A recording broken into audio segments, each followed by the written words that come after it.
ఉమ్మడి ఉభయ గోదావరి జిల్లాల్లో కాపు ఓట్లు అధికంగా ఉంటాయి. గత ఎన్నికల విషయం మనం మాట్లాడుకుంటే ఆ సామాజిక వర్గం మొత్తం కూడా వన్ సైడ్‌గా కూటమికే పట్టం కట్టింది. ఇక 2 ఉమ్మడి జిల్లాల్లో సంబంధించి మొత్తం 34 అసెంబ్లీ సెగ్మెంట్లు ఉంటే గత ఎన్నికల్లో టీడీపీ అక్కడ 22 చోట్ల, జనసేన 11 చోట్ల, బీజేపీ ఒక చోట గెలిచాయి. అయితే జనసేన రాష్ట్ర వ్యాప్తంగా 21 సీట్లలో పోటీ చేస్తే అందులో 11 సీట్లు ఉమ్మడి ఉభయ గోదావరి జిల్లాలోనే ఉన్నాయి. అయితే వీటిలో 3 రిజర్వ్డ్ స్థానాలైతే మిగతా 8లో 6 చోట్ల కాపులైతే పోటీ చేశారు. ఇక టీడీపీ పోటీ చేసిన 22 స్థానాల్లో 6గురు కాపు అభ్యర్థులు ఉన్నారు. ప్రస్తుతం క్యాబినెట్‌లో చూసుకుంటే ఉభయ గోదావరి జిల్లాల నుంచి మొత్తం 4 మంత్రులుగా పనిచేస్తుంటే అందులో 3 కాపులే కావడం విశేషం. దీంతో కాపు తమ్ముళ్ళు కంఫర్ట్‌గా ఇక్కడ ఉండలేకపోతున్నారంట.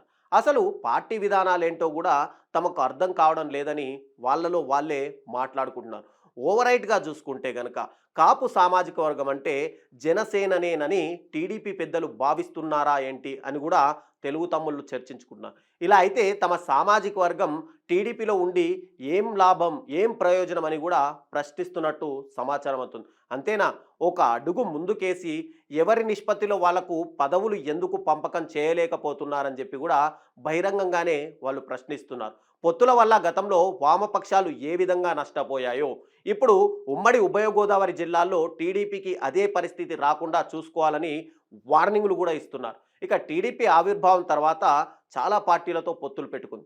బయటకు వచ్చిన సందర్భాలు కూడా చాలానే ఉన్నాయి. అలాంటి పార్టీ అధిష్టానం ఇప్పుడు జనసేన విషయంలో ఎందుకు ఈ విధంగా వ్యవహరిస్తుంది, తమ ఉనికినే ఎందుకు పణంగా పెడుతుంది, అసలు ఈ విషయమే అర్థం కావడం లేదని ఓపెన్గానే వాళ్ళు కామెంట్ కూడా చేస్తున్నారు.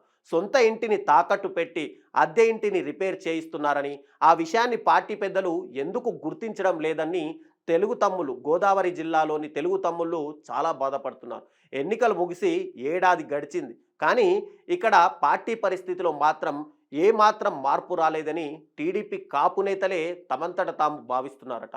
అంతకంతకు కాపు సామాజిక వర్గం అంటే జనసేననే అనేలా అధిష్టానం నిర్ణయం తీసుకుంటుందని, ఇది పార్టీ భవిష్యత్తుకు అంత మంచిది కాదని మాట్లాడుకుంటున్నారు. పొత్తులు ఎప్పటికీ శాశ్వతం కాదని, అలాంటప్పుడు నిలదొక్కుకోవాలంటే మన పార్టీలో కూడా కాపు నేతలను గుర్తించాలి కదా అని వాళ్ళు క్వశ్చన్ చేస్తున్నారు. ఇక పొత్తులో భాగంగా వచ్చే నామినేటెడ్ పదవుల్లో ఎక్కువ వాదం జనసేనకే ఇవ్వడము, ఈ 2 జిల్లాల్లో జనసేన కాపు నేతలకే ఇస్తున్నారని, దానివల్ల టీడీపీ కాపు నేతలు నైతికంగా దెబ్బతింటున్నారనే ఒక చర్చ కూడా జరుగుతుంది. ఇప్పుడు టీడీపీకి జనసేన అవసరం ఎంతుందో జనసేనకు కూడా టీడీపీ అవసరం అంతే ఉంది, అంతకు మించే ఉంది. ఆ విషయంలో జనసేన అగ్రనాయకత్వాన్ని ఎందుకు క్వశ్చన్ చేయలేకపోతున్నారు అంటూ ఘాటుగా ప్రశ్నిస్తున్నారు గోదావరి తెలుగు తమ్ముళ్ళు. ఇక రాష్ట్రంలో మిగతా ప్రాంతాల్లో కూడా ఆ పార్టీ పదవులు తీసుకునేలా ఎందుకు చెప్పలేకపోతున్నారు అనేది వాళ్ళ బాధ.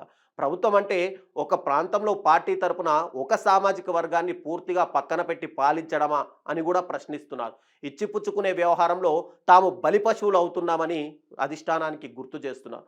పార్టీలో కాపు నేతలకు విలువ లేకపోతే ముఖ్యంగా గోదావరి జిల్లాలో వ్యవహారం మారిపోతుందని చెప్పి వాళ్ళు టీడీపీ లీడర్స్ కూడా గుర్తు చేస్తున్నారు. రోజులు ఎప్పుడూ ఒకేలా ఉండవని సీరియస్ కామెంట్ చేస్తున్నారట మన తెలుగు తమ్ముళ్ళు. ఇక 2 జిల్లాల్లో కాపులలో టీడీపీకి అవసరం లేకపోతే ప్రత్యామ్నాయ ఆలోచనలు వస్తాయంటూ సున్నితంగా వార్నింగ్లు కూడా ఇచ్చేస్తున్నారు. కొందరు కాపు నేతలైతే సమావేశాలు పెట్టుకొని మరీ చర్చించుకుంటున్నారట.